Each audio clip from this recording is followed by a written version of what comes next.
ഐ.ടി.കാരന്റെ കഞ്ചാവ് കൃഷിയുടെ വാർത്തയിലേക്കാണ്. തിരുവനന്തപുരത്തേക്കാണ്. ശ്രീകാര്യത്ത് ഫ്ളാറ്റിൽ രഹസ്യമായി വളർത്തിയ 70 കഞ്ചാവ് ചെടികൾ കണ്ടെത്തി.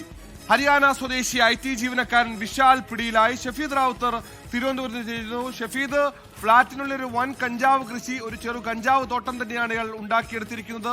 എങ്ങനെയാണ് പോലീസിന് വിവരം ലഭിച്ചത്? വിവരങ്ങൾ സുഹൈലെ, തിരുവനന്തപുരം ശ്രീകാര്യത്താണ് ഫ്ളാറ്റിൽ രഹസ്യമായി വളർത്തിയ 70 കഞ്ചാവ് ചെടികൾ പിടിച്ചെടുത്തത്. ഹരിയാന സ്വദേശിയായിട്ടുള്ള ഐ.ടി ജീവനക്കാരൻ ഇയാൾ ഈ അമ്പലത്തറയിലെ ഫ്ളാറ്റിൽ താമസക്കാരനായിരുന്നു.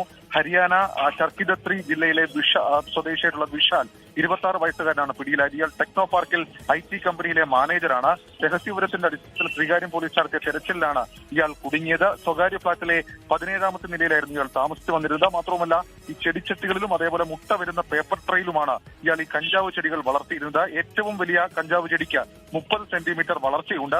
മാത്രവുമല്ല, ഈ കിളിർത്ത് തുടങ്ങിയത് മുതൽ വിവിധ ഉയരമുള്ള 70 ചെടികൾ അത് പിടിച്ചെടുത്തിട്ടുണ്ട്. ഏതായാലും നിലവിൽ ഇപ്പോൾ ഇയാളുടെ മുറിയിൽ നടത്തിയ പരിശോധനയിൽ 19 ഗ്രാം കഞ്ചാവും കണ്ടെടുത്തിട്ടുണ്ട്. ഇയാളെ വഞ്ചിയൂർ കോടതിയിൽ ഹാജരാക്കും.